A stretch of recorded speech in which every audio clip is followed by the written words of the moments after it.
You walk around this building and everyone is so supportive and so excited about what is happening with the Fever. Something seismic just happened in Indianapolis. And if you bleed Fever blue, you are going to want to sit down for every single word of this. The Indiana Fever's front office has been operating at full speed, and we're talking warp speed, securing a string of signings that have completely transformed the outlook of the 2026 WNBA season before a single tip-off has taken place.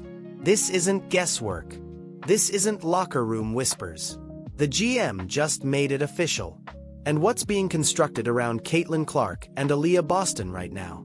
It might be the most lethal roster this franchise has ever assembled. But before we get into the blockbusters, you need to understand just how close Indiana came to watching everything unravel last season. Because that backstory makes what's unfolding right now even more remarkable. Cast your mind back to the 2025 WNBA season. Caitlin Clark, the most electrifying player in the history of women's basketball, appeared in just 13 games due to a groin injury that demolished what was supposed to be a championship-defining campaign. 13 games. The entire city of Indianapolis held its breath. Every analyst, every music pundit, every talking head was saying the same thing. The Fever, music, are finished. Cross them out. And you know what happened. Music, Indiana's remaining players, fueled by raw grit, heart, and an unbreakable belief in one another, somehow clawed their way into the playoffs, eliminated the Atlanta Dream in the opening round, and then pushed the reigning powerhouse Las Vegas Aces all the way to a Game 5, music, in the WNBA semifinals. A winner-take-all moment. Everything on the line. The Aces ultimately prevailed in overtime 107-98. But the statement Indiana delivered to the entire league was unmistakable. This team, even running on fumes, is a threat. Now picture what they look like at full strength. That extraordinary postseason run didn't just hand the Fever momentum. It handed the front office a mission. GM Amber Cox and the entire organization entered the offseason with one singular objective. Don't just retool, reload. And the first domino to drop was the biggest name on the board. Music, Kelsey Mitchell, three-time WNBA All-Star, first-team All-WNBA. The woman who averaged a franchise record 20.2 points per game in 2025, while Clark was watching from the bench in street clothes. Music, Mitchell was the heartbeat that kept Indiana breathing last season, and the Fever made absolutely certain the entire league understood she was not walking out that door. The team extended her a core qualifying offer, a designation saved for the franchise's most irreplaceable player. And by the time the signing window cracked open on April 11th, it was a done deal.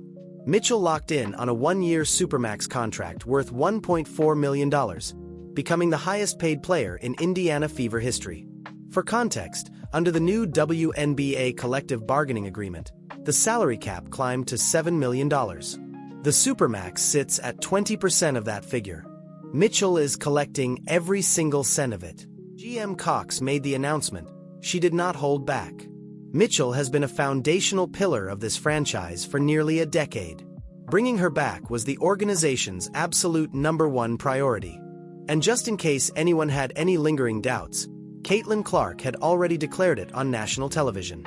On an NBA on NBC broadcast, no less, that re-signing Kelsey Mitchell was the first priority, not a priority. The first priority. That is the kind of franchise-wide unity that championships are constructed upon.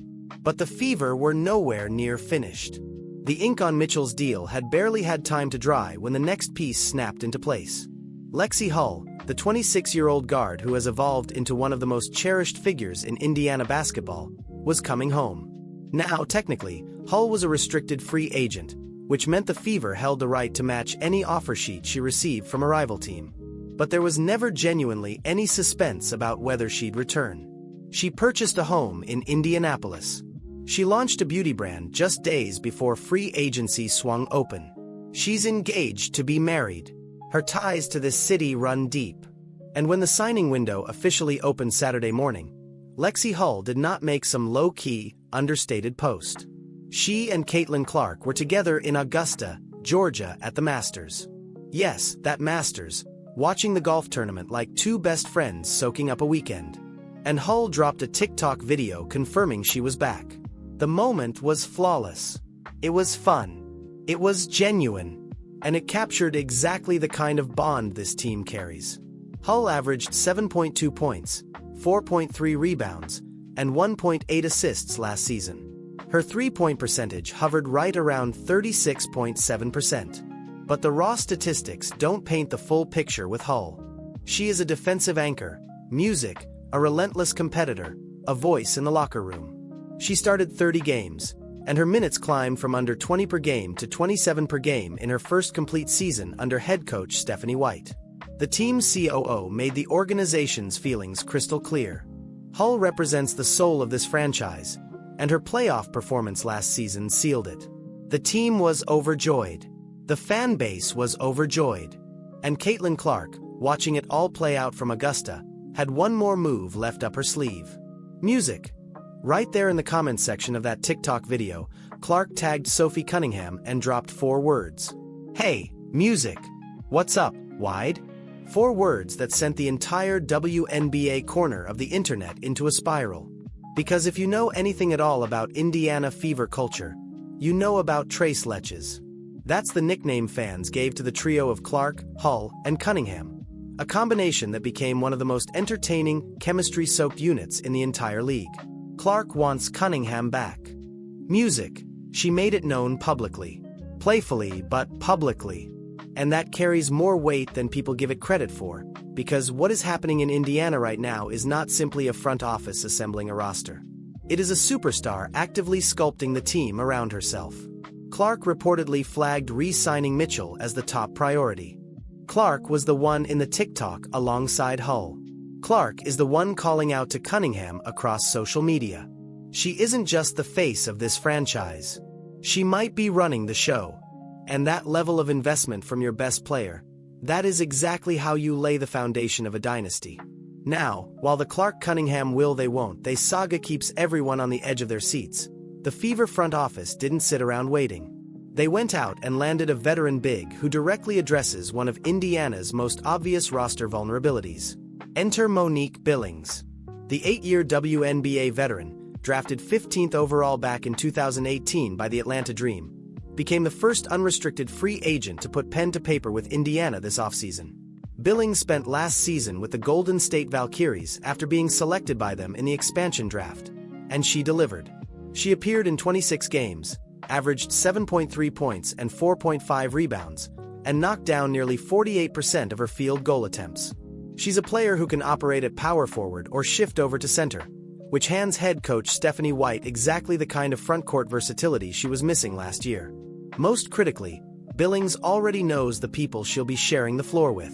This past offseason, she played alongside Kelsey Mitchell in Unrivaled, the winter basketball league that became a proving ground for WNBA talent, and then shared a court with Caitlin Clark herself at the FIBA qualifying tournament in Puerto Rico in March.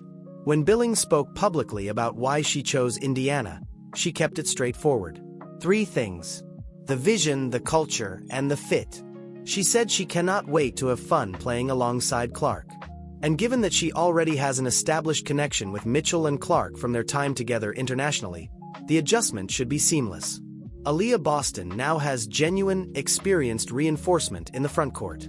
That was a glaring problem last season. It is no longer a problem. But even with Billings secured, the Fever were not done. The backcourt depth question, who steps in behind Clark when she needs a breather, or when injury strikes again, had been hovering over Indiana since the moment the 2025 season wrapped up. Last year, the constant revolving door of players rotating in and out due to injuries made it nearly impossible to get a true read on the roster. The Fever needed a dependable, proven guard who could step onto the floor and hold things together behind Clark without music, the entire operation falling apart. And they found exactly that in Tyasha Harris. The Indianapolis native, yes, she is coming home, has spent time with the Dallas Wings and the Connecticut Sun in recent seasons. She was coached by Stephanie White during White's tenure in Connecticut, so there is already an established relationship and a deep well of trust between them. Harris is a sharp, composed floor general who does not need the ball in her hands to make an impact and has consistently demonstrated she can manage a game when the situation demands it. Sources confirmed the agreement to ESPN's Alexa Philippou, and an official announcement was expected to follow shortly after. The Fever checked off another critical box on the list. Starting to see the full picture forming here? Let's take a step back and look at what Indiana has actually put together, because when you lay it all out piece by piece, it is genuinely staggering. You have Caitlin Clark, the most electrifying player in the WNBA, returning completely healthy after missing the vast majority of 2025. You have Aaliyah Boston, the 2023 Rookie of the Year, who is now eligible under the new Epic provision, exceptional performance on initial contract, for a 3-year max extension starting at $1.19 million. You have Kelsey Mitchell, first-team All-WNBA, Supermax contract, franchise scoring record, MVP finalist. You have Lexi Hull locked in on a multi-year deal, bringing defense, relentless effort, and locker room energy that simply cannot be purchased. You have Monique Billings giving Boston genuine support in the frontcourt, so opposing teams can no longer simply collapse on Boston and dare Indiana to beat them from the perimeter. You have Tyasha Harris delivering experienced, trusted guard depth directly behind Clark. And you have Michaela Timpson, the 19th overall pick from last season, still operating on her rookie deal, continuing to grow and develop. The Fever's core under contract already accounts for just under $1.4 million in total salaries, sitting well beneath the $7 million hard cap. Music. That means Indiana still holds over $5.6 million in cap space, positioning them as one of the most financially flexible organizations in the entire league. With the WNBA draft on April 13th and the number 10 pick locked in, there is still more to come. Names being circulated include South Carolina's Raven Johnson, a defensive specialist who could slide directly into the system, and UCLA's Janon Kempkins, a shooter who would layer another dimension onto Indiana's perimeter attack. Training camp opens April 19th. The season tips off May 9th against the Dallas Wings. The window is narrow.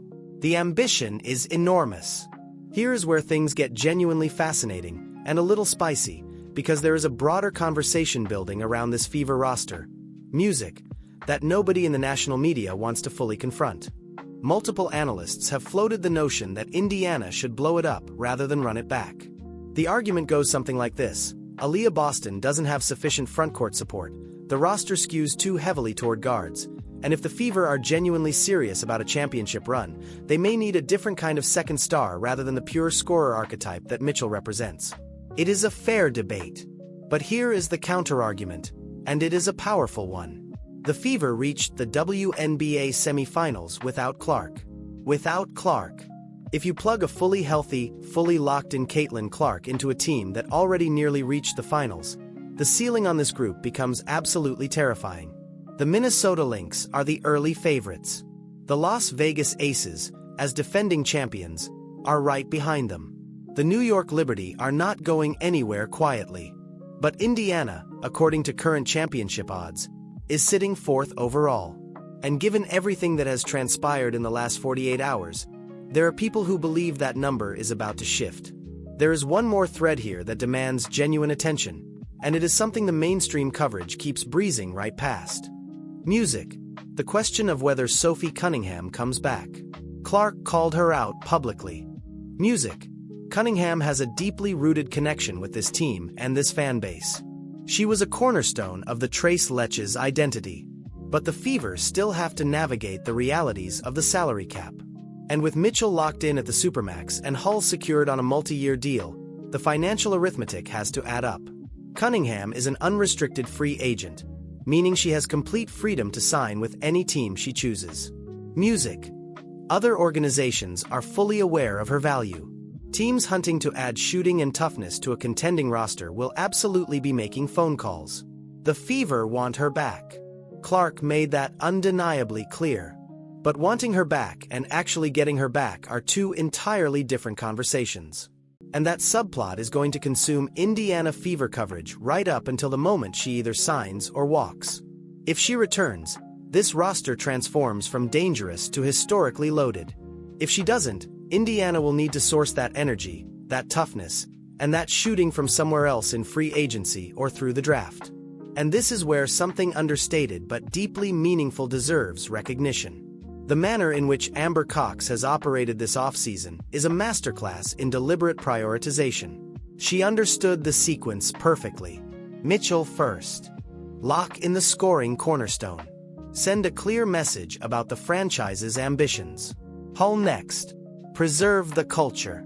Keep the glue in place. Billings after that. Eliminate a structural vulnerability before opponents could exploit it again. Music. Harris layered on top of that. Solve the depth issue that unraveled Indiana during the injury chaos of last season. Step by step. Methodical. No desperate moves. No overspending on flashy names that don't complement the system. Just precise, intelligent roster construction built around a generational talent.